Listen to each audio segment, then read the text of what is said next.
ರುಕ್ಮಿಣಿ ದೇವಿ ಎಲ್ಲರನ್ನೂ ಹೋಗೋದಕ್ಕೆ ಹೇಳಿದಾಗ ಅಮೋಘ್ ಅವ್ರನ್ನೆಲ್ಲ ತಡೆದಿದ್ದ. ಎಲ್ಲರೂ ಇರಿಟೇಟ್ ಆಗಿ ಅವನ ಕಡೆ ನೋಡಿದ್ರು. ಆಗಲೇ ಬಾಗಲ್ ಕಡೆಯಿಂದ ಒಂದು ಸ್ವೀಟ್ ವಾಯ್ಸ್ ಕೇಳಿಸ್ತು. Excuse me. ಎಲ್ಲರೂ ಅದ್ಯಾರಂತ ತಿರುಗಿದಾಗ ಅಲ್ಲಿ ನಿಂತಿರೋ ಹುಡುಗಿ ನೋಡಿ ಸ್ಟನ್ ಆದ್ರು.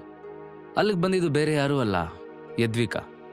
ರುಕ್ಮಿಣಿ ದೇವಿಗೆ ಅವಳ ಶೋ ಇವತ್ತಷ್ಟೇ ಹಾಳಾಗಿದ್ದು ನೋಡಿ, ಓ ಯದ್ವಿಕಾ, ಬಾಮ್ಮ, ಬಾ ಕುತ್ಕೋ, ನಾನೇ ಬಂದು ನಿನ್ನನ್ನು ಮೀಟ್ ಮಾಡೋಣ ಅಂತಿದ್ದೆ, ಅಷ್ಟರಲ್ಲಿ ನೀನೇ ಬಂದ್ಬಿಟ್ಟೆ ನೋಡು ಅಂತಂದ್ರು. ಯದ್ವಿಕಾ ಪೊಲೈಟ್ ಆಗಿ, ನೋ ಮ್ಯಾಮ್, ನಾನು ನಿಂತ್ಕೊಂಡೇ ಮಾತಾಡ್ತೀನಿ ಅಂತ ಹೇಳ್ತಾ ಸುತ್ತಲೂ ನೋಡಿದ್ಲು. ಅಮೋಘ್ ಅವಳ ಕಣ್ಣಿಗೆ ಬಿದ್ದಾಗ ಅವಳಿಗೆ ಅವನು ಯಾರು ಅಂತ ಗೊತ್ತೇ ಇಲ್ಲ ಅನ್ನೋ ಥರ ಬೇರೆ ಕಡೆ ನೋಡಿದ್ಲು. ಶ್ರೀಲೀಲಾ ಆಲ್ರೆಡಿ ತುಂಬ ಬೇಜಾರಲ್ಲಿದ್ಲು.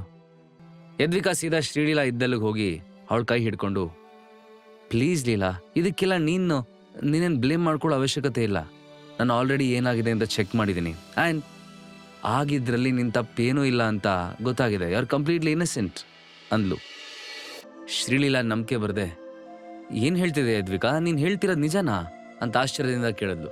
ಅದಕ್ಕೆ ಯದ್ವಿಕಾ, ಹೌದು ಲೀಲಾ, ಇದೇ ನಿಜ ಅಂತಂದಾಗ ರುಕ್ಮಿಣಿ ದೇವಿ, ಯದ್ವಿಕಾ ಸ್ವಲ್ಪ ಅದು ಏನು ವಿಷಯ ಅಂತ ನಮಗೂ ಎಕ್ಸ್ಪ್ಲೇನ್ ಮಾಡಮ್ಮ ಅಂತ ಕೇಳಿದ್ರು. ನಂತರ ಯದ್ವಿಕಾ ಡೋರ್ ಕಡೆ ತಿರುಗಿ ಜೋರಾಗಿ, ನೀವೆಲ್ಲ ಒಳಗಡೆ ಬನ್ನಿ ಅಂತ ಕೂಗಿದ್ಲು. ಅವಳು ಹಾಗೆ ಹೇಳಿದ್ದೆ ಹೊರಗಿಂದ 4 ಜನ ಲೈಟಿಂಗ್ ಇಂಜಿನಿಯರ್ಸ್ ಒಳಗೆ ಬಂದರು.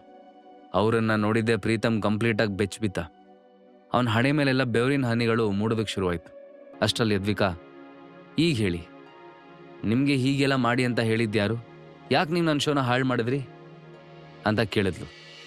ಯದ್ವಿಕಾ ಹಾಗೆ ಪ್ರಶ್ನೆ ಕೇಳಿದ ಕೂಡಲೇ ಅವರಲ್ಲೊಬ್ಬ ಇಂಜಿನಿಯರ್ ಪ್ರೀತಮ್ ಕಡೆ ಪಾಯಿಂಟ್ ಮಾಡ್ತಾ, ಇವರೇ ಮಿಸ್ಟರ್ ಪ್ರೀತಮ್ ಚಕ್ರವರ್ತಿನೇ ನಮಗೆ ಈ ಥರ ಮಾಡೋದಕ್ಕೆ ಆರ್ಡರ್ ಮಾಡಿದ್ದು. ಅದಕ್ಕೆ ನಮ್ಮ 4 ಜನಕ್ಕೆ ಕೈ ತುಂಬ ಹಣನೂ ಕೊಟ್ಟಿದ್ರು. ನಾವು ಜಸ್ಟ್ ಅವ್ರು ಹೇಳಿರೋ ಹಾಗೆ ಮಾಡಿದ್ವಿ ಅಷ್ಟೇ ಅಂತಂದ. ಅದನ್ನು ಕೇಳಿ ಚಕ್ರವರ್ತಿ ಫ್ಯಾಮಿಲಿ ಮೆಂಬರ್ಸ್ ಎಲ್ಲ, ವಾಟ್, ಪ್ರೀತಮ್ ಮಾಡಿದ್ದ ಅಂತ ಶಾಕಲ್ಲಿ ಕೇಳಿದ್ರು. ಇದು ಅವ್ರು ಎಕ್ಸ್ಪೆಕ್ಟ್ ಮಾಡದೇ ಇರೋ ಟ್ವಿಸ್ಟ್. ಲೈಟಿಂಗ್ ಇಂಜಿನಿಯರ್ಸಲ್ಲೊಬ್ಬ, ಹೌದು, ಇವರೇ ಲೈಟ್ಸ್ ಕರೆಕ್ಟಾಗಿ ಕೆಲಸ ಮಾಡದೇ ಇರೋ ಹಾಗೆ ಮಾಡೋದಕ್ಕೆ ಹೇಳಿದ್ದು. ಎಮರ್ಜೆನ್ಸಿಗೆ ಅಂತ ಪ್ರಿಪೇರ್ ಮಾಡಿರೋ ಎಕ್ಸ್ಟ್ರಾ ಲೈಟ್ಸ್ನ ಕೂಡ ಹಾಳು ಮಾಡೋದಕ್ಕೆ ಹೇಳಿದರು. ನಾವು ನಿಜಾನೇ ಹೇಳ್ತಿದ್ದೀವಿ ಅಂದ. ಎಲ್ಲರೂ ಪ್ರೀತಮ್ ಕಡೆ ನೋಡಿದ್ರು. ಸ್ಟಾಪ್ ದಿಸ್ ನಾನ್ಸೆನ್ಸ್, ಬಾಯಿಗೆ ಬಂದಂಗೆ ಮಾತಾಡಬೇಡ. ಯಾರೋ ಹೇಳ್ಕೊಟ್ಟಿದ್ದನ್ನ ನೀನಿಲ್ಲಿ ಬಾಯಿ ಬಾಟ ಮಾಡಿರೋ ಹಂಗೆ ಹೇಳ್ತಾ ಇದೆಯಾ? ಯಾರೋ ಅದು? ಏನು ಗಿಣಿ ಕೆಲಸ ಮಾಡ್ತಾ ಇದೆಯಾ ಅಲ್ಲಿ? ನಾನು ಯಾಕಿಂತ ಜುಜುಬಿ ಕೆಲಸಕ್ಕೆಲ್ಲ ನಿಮಗೆ ದುಡ್ಡು ಕೊಡಲಿ? ನಾನು ನಿಮ್ಮನ್ನೆಲ್ಲ ಇವತ್ತೇ ಫಸ್ಟ್ ಟೈಮ್ ನೋಡ್ತಿರೋದು ಅಂದವನು ಯದ್ವಿ ಕಡೆ ತಿರುಗಿ, ನಾನು ಯಾರು ಅಂತ ಗೊತ್ತಾ ನಿಮಗೆ? ಪ್ರೀತಮ್ ಚಕ್ರವರ್ತಿ. ನನ್ನ ಮೇಲೆ ಸುಳ್ಳು ಆರೋಪ ಮಾಡಿದ್ರೆ ಪರಿಣಾಮ ಚೆನ್ನಾಗಿರಲ್ಲ ಅಂತ ಕೂಗಾಡ್ದ. ಅಷ್ಟರಲ್ಲಿ ಲೈಟಿಂಗ್ ಇಂಜಿನಿಯರ್ಸಲ್ಲೊಬ್ಬ, ನಾವು ನಿಜಾನೇ ಹೇಳ್ತಿದ್ದೀವಿ, ಬೇಕಿದ್ರೆ ನಮ್ಮ ಹತ್ರ ಪ್ರೂಫು ಇದೆ. ಪ್ರೀತಮ್ ಚಕ್ರವರ್ತಿ ನಮ್ಮ ಅಕೌಂಟಿಗೆ ಟ್ರಾನ್ಸ್ಫರ್ ಮಾಡಿರೋ ದುಡ್ಡು ಇನ್ನೂ ಹಾಗೇ ಇದೆ. ಆ ಟ್ರಾನ್ಸಾಕ್ಷನ್ ID ಕೂಡ ನಮ್ಮ ಹತ್ರ ಇದೆ ಅಂತ ಹೇಳ್ದ.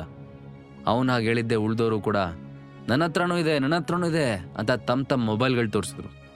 ಈಗಂತೂ ರುಕ್ಮಿಣಿ ದೇವಿ ತುಂಬ ಅಪ್ಸೆಟ್ ಆದರು. ಅವ್ರ ಬೇಜಾರಿಂದ, ಪ್ರೀತು, ನಿಜವಾಗ್ಲೂ ಇದೆಲ್ಲ ಮಾಡಿದ್ದು ನೀನಾ ಅಂತ ಕೇಳಿದ್ರು. ಪ್ರೀತಮ್ಗೆ ಹೇಗೆ ರಿಯಾಕ್ಟ್ ಮಾಡಬೇಕು ಅಂತ ಗೊತ್ತಾಗಲಿಲ್ಲ. ಅಷ್ಟಲ್ಲಿ ರುಕ್ಮಿಣಿ ದೇವಿ, ಮಿಸ್ ಯದ್ವಿಕಾ, ನನ್ನ ಮೊಮ್ಮಗನ್ನ ದಯವಿಟ್ಟು ಕ್ಷಮಿಸ್ಬಿಡು. ಇವನಿನ್ನೂ ಚಿಕ್ಕ ಹುಡುಗ, ಏನೋ ಹುಡುಗಾಟದಲ್ಲಿ ಆ ಥರ ಮಾಡಿದ್ದಾನೆ. ಒಂದು ವೇಳೆ ನಿಗೇನಾದರೂ ಪನಿಷ್ಮೆಂಟ್ ಕೊಡಬೇಕು ಅಂತ ಅನ್ಸಿದ್ರೆ ನನಗೆ ಕೊಡಮ್ಮ. ಅವನಿಗೆ ಸರಿಯಾಗಿ ಹೇಳ್ಕೊಡ್ತಾ ಇದ್ದಿದ್ದು ನಂದೇ ತಪ್ಪು ಅಂತ ಡ್ರಾಮ್ಯಾಟಿಕ್ ಆಗಿ ಎಮೋಷ್ನಲ್ ಆಗಿ ಅಪಾಲಜಿ ಕೇಳಿದ್ರು. ಇಷ್ಟೆಲ್ಲ ಆದರೂ ಕೂಡ ರುಕ್ಮಿಣಿ ದೇವಿ ಇನ್ನೂ ಪ್ರೀತಮ್ಗೆ ಸಪೋರ್ಟ್ ಮಾಡ್ತಿರೋದನ್ನ ನೋಡಿ ಎಲ್ಲರೂ ಸ್ಟನ್ ಆದರು. ಯದ್ವಿಕಾ ಅಪಾಲಜಿನ ಆಕ್ಸೆಪ್ಟ್ ಮಾಡ್ದ. ಇಟ್ಸ್ ಓಕೆ, ನಿಮ್ಮ ಫೀಲಿಂಗ್ಸ್ ನಂಗೆ ಅರ್ಥ ಆಗುತ್ತೆ. ನಾನು ಜಸ್ಟ್ ಲೀಲಾ ಮೇಲೆ ಯಾರೂ ಸುಮ್ಮನೆ ಆರೋಪ ಮಾಡೋದು ಬೇಡ ಅಂತ ಇಲ್ಲಿ ತನಕ ಬಂದೆ ಅಷ್ಟೆ ಅಂದ್ಲು. ರುಕ್ಮಿಣಿ ದೇವಿ ಪ್ರೀತಮ್ ಕಡೆ ತಿರುಗಿ, ನಿನ್ನ ಮೇಲೆ ನಂಗೀಗ ತುಂಬ ಸಿಟ್ಟು ಬಂದಿದೆ ಪ್ರೀತು. ನೋಡು ಏನು ಮಾಡಿದ್ಯಾ ಅಂತ. ನಿನ್ನಿಂದಾಗಿ ನಮ್ಮ ಕಂಪ್ನಿಗೆ ಯದ್ವಿಕಾಗೆ ಎಷ್ಟೊಂದು ಲಾಸ್ ಆಗಿದೆ ಅಂತ ನೀನೇ ನೋಡು. ಇಂಥ ಕೆಲಸ ಮಾಡೋ ಯೋಚನೆ ಆದರೂ ಯಾಕೆ ಬಂತು ನಿಂಗೆ? ಈಗ ನೀನು ತಪ್ಪಿಗೆ ಪನಿಷ್ಮೆಂಟ್ ಕೊಡಲೇಬೇಕು. ಸದ್ಯದ ಮಟ್ಟಿಗೆ ನಮ್ಮ ಚಕ್ರವರ್ತಿ ಗ್ರೂಪ್ಸ್ನ ಯಾವ ಕೆಲಸಕ್ಕೂ ನೀನು ತಲೆ ಹಾಕೋ ಹಾಗಿಲ್ಲ. ಹಾಗೆ ಇನ್ನೊಂದು ವರ್ಷ ನಿನ್ನ ಪಾರ್ಟೀಸ್, ವರ್ಲ್ಡ್ ಟೂರ್ ಎಲ್ಲ ಕ್ಯಾನ್ಸಲ್. ನಿನ್ನ ಮನೆ ಬಿಟ್ಟು ಎಲ್ಗೂ ಹೋಗೋ ಹಾಗಿಲ್ಲ ಅಂತ ಆರ್ಡರ್ ಮಾಡಿದ್ರು.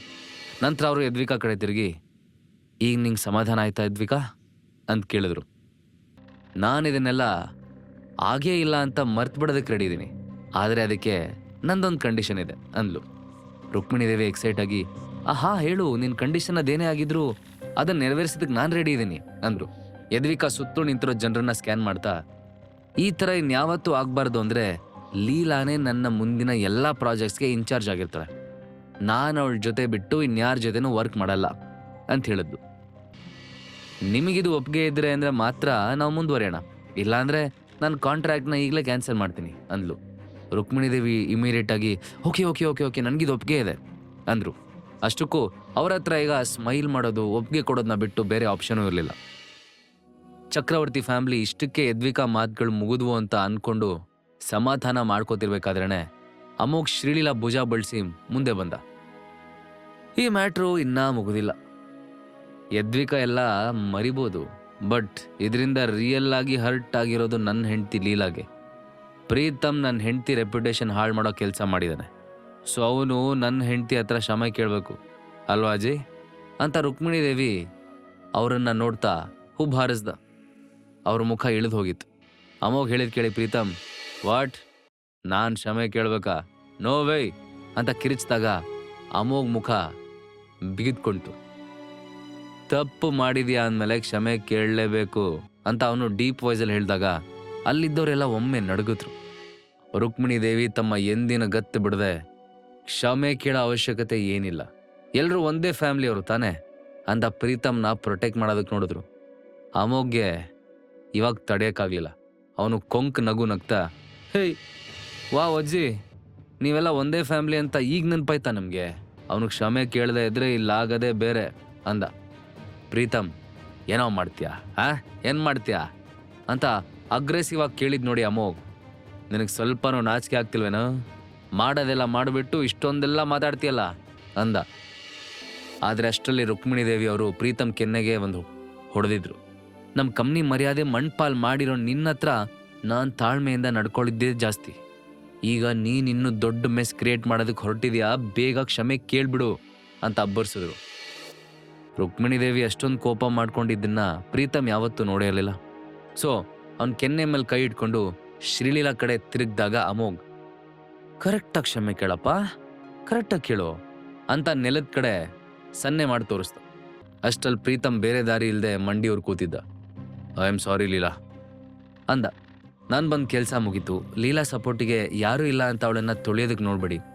ಅವಳ ಹಿಂದೆ ಅವಳ ಗಂಡ ಯಾವಾಗಲೂ ಇದ್ದೇ ಇರ್ತಾನೆ. ಮೈಂಡೆಡ್ ಅಂದ ಅಮೋಘ್. ಏನೋ ಯೋಚನೆ ಮಾಡಿ ಪ್ರೀತಮ್ ಕಡೆ ತಿರುಗಿ, ಇನ್ಮೇಲಾದರೂ ಇಂಥ ಕಂತ್ರಿ ಕೆಲ್ಸಗಳನ್ನ ಬಿಟ್ಟು ಬುದ್ಧಿ ಕಲಿ, ನನ್ನ ಹೆಂಡತಿ ಥರ ಹಾರ್ಡ್ ವರ್ಕ್ ಮಾಡು, ಜೀವನದಲ್ಲಿ ಮುಂದೆ ಬರ್ತೀಯ ಅಂತ ಸ್ಟೈಲಾಗಿ ಹೇಳಿ ಅಲ್ಲಿಂದ ಹೊರಟ್ಬಿಟ್ಟ. ಅಲ್ಲಿರೋರೆಲ್ಲ ಅವನ ಆ್ಯಟಿಟ್ಯೂಡ್ ನೋಡಿ ಕಣ್ಣು ಬಾಯಿ ಬಿಟ್ಕೊಂಡು ನಿಂತಿದ್ರು. ಅಮೋಘ್ ಬಾಗ್ಲ ಹತ್ರ ಹೋಗೋಷ್ಟರಲ್ಲಿ ಲೀಲಾ ಅವನ ಹಿಂದೆನೇ ಓಡ್ ಬಂದು, ಒಂದು ನಿಮಿಷ ನಿಂತ್ಕೊ ಅಮೋಘ್ ಅಂತ ಕೂಗಿದ್ಲು. ಅಮೋಘ್ ಅಲ್ಲೇ ನಿಂತು, ಏನು ಹೇಳು ಶ್ರೀ? 1 ನಿಮಿಷ ಏನೋ, 1 ವರ್ಷ ಬೇಕಿದ್ರು ಇಲ್ಲೇ ನಿಂತಿರ್ತೀನಿ ಅಂತ ಡ್ರಾಮ್ಯಾಟಿಕ್ಕಾಗಿ ಅಂದಾಗ ಶ್ರೀಲೀಲಾ ಮುಖ ಕೆಂಪು ಮಾಡ್ಕೊಂಡ್ಲು. ಅವಳಿಗೆ ತಾನು ಕೇಳಬೇಕು ಅಂತ ಅಂದ್ಕೊಂಡಿದ್ದ ವಿಷಯನೇ ಮರೆತೋಗ್ಬಿಟ್ಟಿತ್ತು. ಅವಳನ್ನು ಅಮೋಘ್ನೇ ಎಚ್ಚರಿಸ್ಬೇಕಾಯ್ತು. ಶ್ರೀ, ಏನೋ ಕೇಳಬೇಕು ಅಂತ ಬಂದಿದೆ ಅನ್ಸುತ್ತೆ, ಕೇಳ್ಬಿಡು, ಯಾಕೆ ನಾಚ್ಕೋತಿದ್ಯಾ? ನಾನು ನಿನ್ನ ಗಂಡನೇ, ಏನು ಹೇಳು?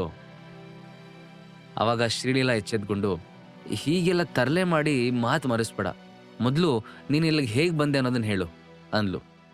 ಅಮೋಘ್ ಲೀಲಾ ಹತ್ರ ಸಿಗಾಕೋತಾನ? ಇಷ್ಟೆಲ್ಲ ಅವಮಾನ ಆದಮೇಲೆ ಪ್ರೀತಮ್ ಸುಮ್ಮನೆ ಇರ್ತಾನ?